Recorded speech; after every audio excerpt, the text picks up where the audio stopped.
des esprits pour vous annoncer Thierry Roland, Francis Perrin, Jean-Jacques Perroni et Jean-Yann, orchestré par Philippe Bouvard. De messieurs Taquet et Heinrich. Ah bon, c'est un Pax, un petit Pax. Ça doit être un petit Pax à Welkenrad. Ah ouais. C'est en Belgique. C'est dans le 48, non? Non. C'est quoi C'est en Alsace.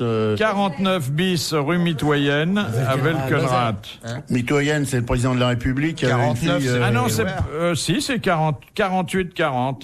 C'est en Belgique. Moi, Welkenrad, c'est en Belgique. Vous ça, croyez? je peux vous le dire. Ah, ouais. oui. Alors c'est peut-être le code belge. Ah bah absolument, puisque Voilà. vous n'avez que 4 chiffres. Ah bah oui. On en a 5 en bah France. oui. Bon, Alors, voilà. Bonne réponse de Francis Perrin. Ah non, c'est pas la question.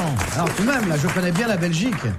La question c'est, et c'est une question pour Francis sûrement, Ah bah voilà. Donc qui a écrit la plus courte pièce de théâtre? Elle dure 35 secondes et elle s'intitule Le Souffle. Copie. Oh. C'est pas copie. Ah non, mais c'est pas moi, j'ai rien dit du tout. Hein. Elle a été jouée. Elle a été jouée. À Paris? Elle a été jouée à Paris, souvent, parce que bon, il y a toujours en coup de vent, 35 sûrement. secondes. hein. Enfin, il y avait autre chose avec quand même. bah On oui. voulait pas que ça. Parce que non. le mec, il fait la queue 1h30 pour avoir 35 secondes de pièce, il se fait rembourser. Hein. Là, c'est un auteur moderne. C'est un auteur moderne, assez novateur. et Ionesco. De la veine de Ionesco et de sa génération. Alfred, d'ailleurs. non pas Jarry, mais pas français. Anglais? Oui. Eugène O'Neill. Non. Harold Pinter. Non. Mais en anglais, elle a... Et c'est un auteur connu par ailleurs, hein, Oui, parce bah que oui. Non mais elle était écrite en anglais. il a lu en anglais. Dans le mec, il l'a traduit, c'est pour faire chier, 35 secondes, ça va, les gars. Hein? Fastoche. Moi, je serais bien traducteur de pièces de 35 secondes. Ben d'autant que si le mec il souffle Peter pendant 30... Schaeffer, non. De la génération d'Ionesco, vous me dites. Oui. Peut-être un peu plus âgé, mais à peine. Non, je crois pas d'ailleurs. Joyce. Et on a non, c'est pas un romancier lui. Et on a joué sa pièce à Paris, mais pendant des années. Celle-là?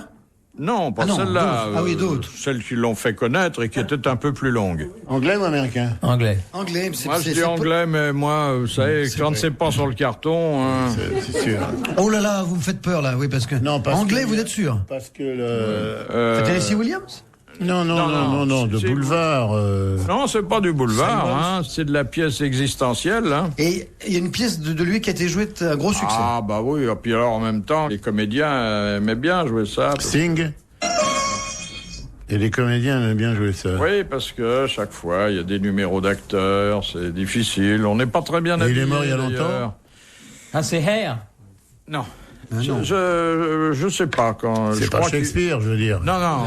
Il est auteur anglais. Bah bon, on va peut-être découvrir grâce à vous que il était pas anglais. Oui, qu'il sûrement, était moldovalaque, Ah, c'est ça, mais voilà, il va être pas anglais. Je crois En pas, plus, il ça a- durait 1h30 le truc. Il a un prénom. C'est ça, machin, il va nous dire. Non. Il s'est gouré, Et ça s'appelle c'était pas le 1 heure. souffle du tout, C'est 1h35, ça s'appelait Le Chapeau, et c'était pas un anglais. Pas Peter Ustinov, non. Mais non, il est mort en plus, celui-là. Ah bon, Pas excusez-moi. Ustinov, Ah bon. non. Et puis, c'est vraiment typiquement un Anglais qui écrivait en anglais. Et en Mon anglais. camarade Jean-Jacques Et pour des anglais. M'a dit qui c'est qui a écrit le canard Le à canard l'orange? à l'orange, qui c'est qu'il a écrit? Non, c'est pas Non, ça. c'est pas Mais non, ça, ça le c'est du boulevard. boulevard. C'est du boulevard. Ça, encore une fois, c'est de la pièce qui fait penser. Gelderode. Non.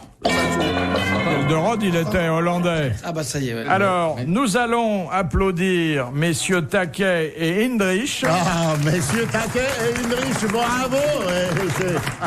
Ils sont très bien, les Pâques. Ils vont avoir à se partager un mandat de 1000 francs. bah. Bien sûr, 1000 francs pour deux, mais enfin, s'ils vivent ensemble. Bien sûr, ça, Taquet et Wilfried, pour là, le ils sont couple. bien là-bas, ça leur va. Ils vont pouvoir refaire repartir la cuisine. Mettre une petite nappe rose en Ils vont Vichy. s'engueuler comme des chiens. Ils vont s'engueuler. Il va y avoir des trucs dans les journaux belges. Un couple se déchire après avoir gagné aux grosses têtes. Donc, l'auteur, J'ai très peur. Hein. Franchement, j'ai peur. L'auteur du souffle? l'auteur de Le Souffle, qui dure 35 secondes, c'est Samuel Beckett. Oh. En attendant Français, Godot. c'est un français.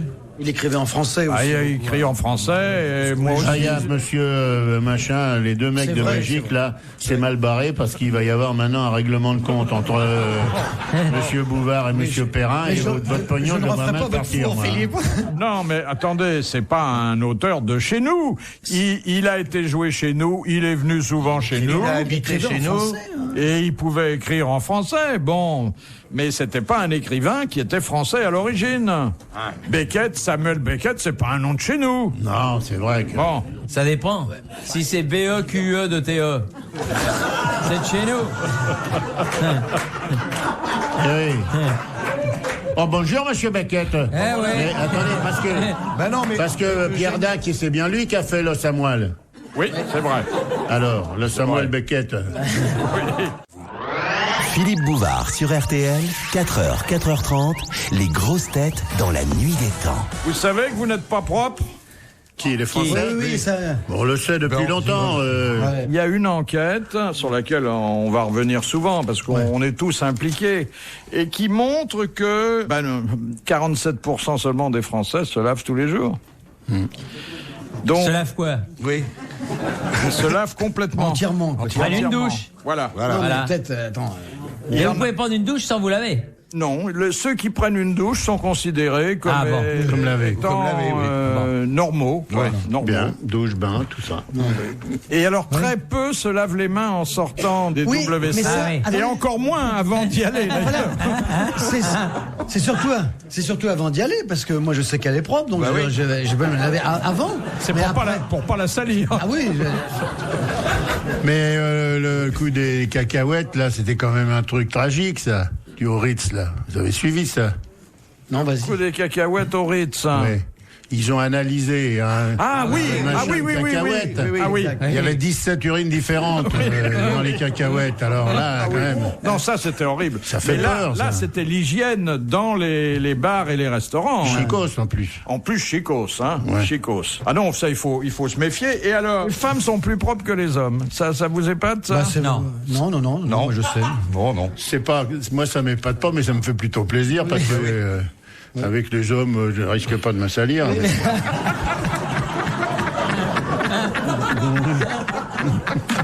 C'est vrai, c'est encourageant. Vu sous cet angle. Et il y a 15% des hommes qui reconnaissent garder 3 jours ou plus leurs sous-vêtements. Non. C'est ceux qui rentrent pas, ça. Alors, le problème du déodorant, Ah oui, parlons-en. oui, les femmes l'utilisent beaucoup plus que les hommes. Pour faire la cuisine? Mais non. Il y a 70% de femmes qui utilisent un déodorant contre 50% d'hommes. Vous employez, vous, un déodorant, monsieur Yann? Moi, j'emploie un déodorant, mais pas à la place de me laver. Ah bah oui, Parce voilà. qu'il y en a beaucoup qui se collent du déodorant Ça sans se remplace laver. pas. Parce que ça fait du déodorant à la crasse. Oui, moi, j'ai un déodorant à billes. Oui, billes sous les bras, gna gna, gna. Ou alors si on est sale, ça fait des petits rouleaux de crasse, ouais, comme vous pensez. Mais vous, étant donné votre système pileux luxuriant, monsieur Yann, vous devez avoir des recettes Je vais pas me particulières. déshabiller tout de suite parce que. Mais, En plus, il fait frais. Mais quand même, parce qu'il fait pas trop chaud. Mais un jour, je vais le faire pour prendre le public à témoin parce que tous les jours, on me reproche ma toison. Et en fait, j'ai pas tant de poils que ça, mais il a dû me voir à poil il y a 30 ans à Deauville. Et alors, depuis, il s'est mis dans la tête que j'étais poilu. Moi, je t'ai vu dans un film. Oui. J'ai pas tellement de poils. Je me souviens pas. Là, t'as vu le film où je cassais l'Empire State Building, là, peut-être. Ah oui, c'est Vous avez avec King beaucoup Kong. plus de... Ah si, vous avez beaucoup plus... même, tu... Bah, j'ai des poils comme ça, quoi. Voilà. C'est beaucoup de poils, ça? Ah bon, d'accord. Une question difficile. Pourquoi dans la cuisine chinoise, les aliments sont-ils découpés en très petits morceaux? Parce qu'on mange avec des baguettes. C'est par hygiène. Non. Non, bon alors ça va qu'ils aillent Non, faire c'est voir. par saleté, alors. Donc à manger comme tout le monde. Ça n'est pas pour des raisons gastronomiques. C'est parce que les Chinois n'ont pas de couteau pour une raison quelconque. Non, parce que là, on rejoindrait les baguettes et la baguette ne joue pas de rôle là-dedans. Non. Pour que les oiseaux puissent en manger aussi. Non. Parce qu'ils mangent pas, les Chinois. Ils avalent. Le chinois mâche? Non, le chinois mâche. Ah bon. Et même souvent, il remâche. Ah oui. C'est religieux? C'est médical? Je dirais que c'est utilitaire et peut-être un peu sordide. Enfin, au moins, l'allez-vous trouver. Bah parce que comme ça, on arrive à découper tout ce qu'il y a sur le bestiau. Je suis bien d'accord. Parce que c'est moins... Évitons les confidences sexuelles, s'il vous plaît. Quand c'est moisi, pourri, ça se voit moins? Ça s'abîme moins? Non. C'est moins Parce cher? que c'est plus facile à vomir. Parce que c'est moins cher. C'est vrai que si, comme je vous l'ai laissé subodorer, il s'agit de faire des économies, c'est parce que c'est moins cher. Hein. On voit pas que c'est du chat. Parce que de toute façon, chinois, vous prenez des crevettes, il y a un petit peu de porc et de bœuf. Vous prenez du bœuf, il y a des crevettes et du porc. Vous prenez du porc, il y a des crevettes et du bœuf. Un bon résumé de la cuisine chinoise. Voilà, alors comme ça, quand c'est en petits morceaux, on prend un petit peu de chaque. Parce que c'est recoupé et cuit une bonne fois pour toutes. Alors, on s'approche un peu là. Pour la première fois, vous avez dit un mot intéressant. On cuit tout en même temps. Alors, c'est pas qu'on cuit tout en même temps, et c'est au niveau de la cuisson que ça intervient. Parce que ça use moins d'énergie quand c'est coupé en petits Exactement. bouts. C'est une économie d'énergie et donc d'argent, car on cuit plus rapidement les petits morceaux que les gros. Bonne réponse de Jean-Yann. Les grosses têtes dans la nuit des temps. Sur RTL, de 4h à 4h30. On va parler charcuterie dans Les grosses têtes dans la nuit des temps. L'émission du 8 juillet 99 accueillait Philippe Bouvard, Thierry Roland, Francis Perrin, Jean-Jacques Perroni, Jean-Yann. Quel plateau, si j'ose dire.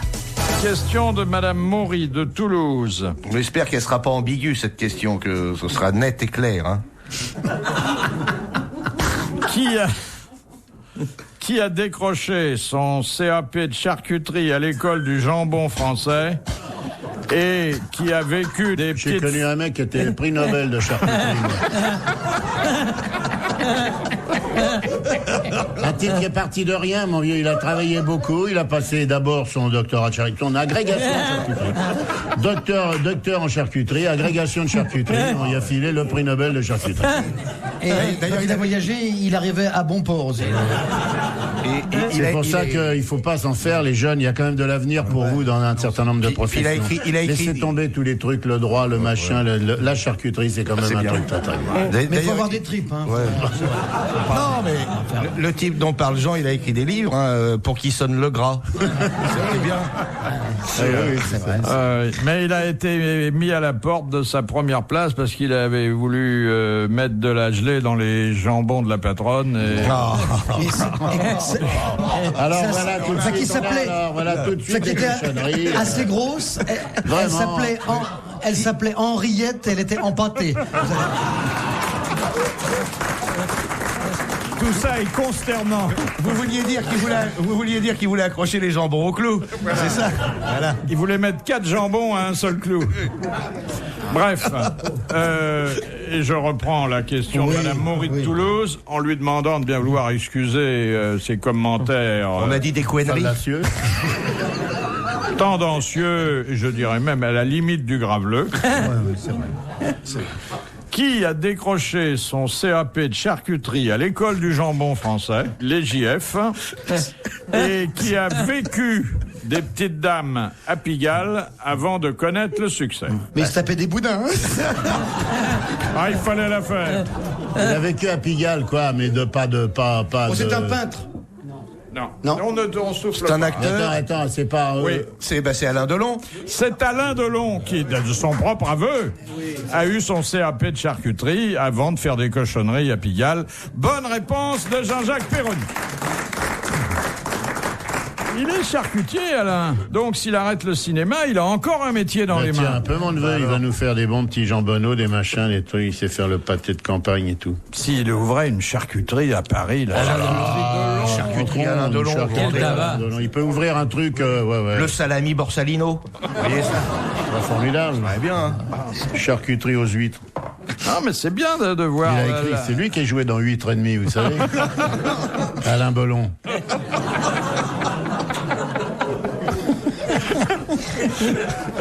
Il a eu le prix spécial.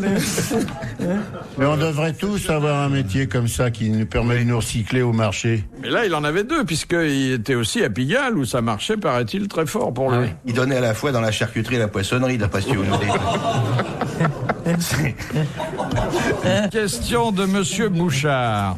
Comment mourut le bourreau chargé d'exécuter à mort les condamnés d'exécuter les condamnés à mort de Nuremberg? C'est électrocuté. Oui, c'est électrocuté en essayant un nouveau modèle de chaise. Bonne réponse de Jean-Yann.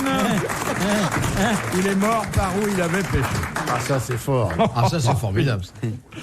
Ah, la rigolade. Je vais voir si la guillotine fonctionne. Tiens, je mets la tête, je vais voir si le coup va bien. J'appuie. Ah merde, tu es mort.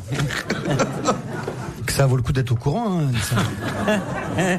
Quelle est la sanction pénale qui, dans le droit français, ne peut être prononcée que si l'intéressé s'est déclaré formellement volontaire pour la subir? Le machin anti-mensonge, là, Non. pain total. Non, parce que ça n'a pas, en droit français, c'est pas accepté, ça. C'est les Amerlocs, ça, qui servent du sérum de vérité. Mais là, ce n'est pas, si vous voulez, de nature à permettre d'établir la vérité. C'est une sanction, mais encore une fois, cette sanction, contrairement à toutes les autres, n'est appliquée que si le condamné est d'accord. La castration chimique. Non, là... Peut-être oui. le fouet, non? Le fouet. Non, on prend son fouet de Le mec, plus. il arrive avec des bottines, avec des machins, il dit « J'aurais une sanction, j'aurais qu'on me fouette ». Alors, le mec, le juge, il met ses jartelles et puis vas-y, il le fouette devant la glace.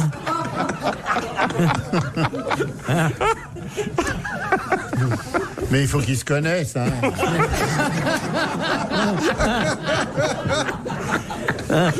Vous avez une vision sado-masochiste. Je sais pas, j'ai regardé à la télévision une émission sur les homosexuels. C'était formidable. Et alors, qu'est-ce qui se passait? Non, mais ce qui est marrant, c'est qu'on aurait pu penser qu'il y en a une qui se filait en frac et puis l'autre en robe de mariée. Enfin, voilà, quand même, parce qu'il y en a une... Mais pas du tout, comme c'était deux dames, elles avaient deux robes de mariée. Et ça faisait un joli couple? Ça faisait bizarre, on attendait les mariés.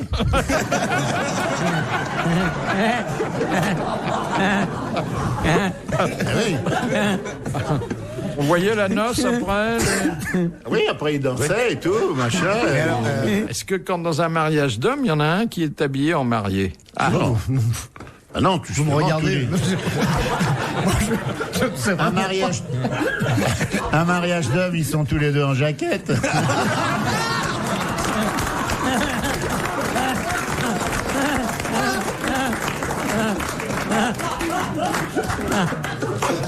Une question médicale. Ouais, on les aime bien. Ça. Oui. Puis ça va pas déraper, ça. Non, je pense pas. Ah bon? Dans quel cas le cœur bat-il à plus de 140 pulsations à la minute, alors que les médecins trouvent ce rythme tout à fait normal? Dans Quand on les fait machins zizi d'effort. Quand on fait zizi pampan. Non. Dans les machins d'effort, là, dans le vélo. Les tests de non. vélo d'effort. Non. Il n'y a aucun effort particulier. Ce rythme est quand même très supérieur à la normale, n'est pas jugé inquiétant par le corps médical. Une poussée d'adrénaline? Non. Quand on rêve. Non. Que le mec, il est à l'hôpital. Non. Encore une fois, l'état normal, mais en certaines circonstances. Quand on joue. Non. Quand on est en colère? Non. Quand on est constipé. Non. Quand on est ému. Non. Quand on est en altitude. Non. Mais on fait quelque chose. On fait pas quelque chose. Mettons que c'est une circonstance particulière de la vie. Quand on écoute un discours d'Édouard Balladur. Quand on est. Oui, quand on est. Le bébé. Le bébé, il a un cœur qui bat à 140, forcément, il est ému, hein. Il sait pas comment ça marche encore. Bon. Hey. Il voit un tas de choses qu'il connaissait pas. Bah Bon. oui, il a commencé par sa mère. Et surtout son père. Bah oui. Il avait Alors, jamais si vu. Si le père... il faut qu'il soit beau, le père, parce que sans ça, le mot... Et donc, Beurre de trouille. le cœur du petit bat pendant plusieurs minutes, plusieurs heures, très au-delà du rythme normal, et les médecins savent qu'il n'y a pas de quoi s'inquiéter. Bonne réponse de Jean-Yann.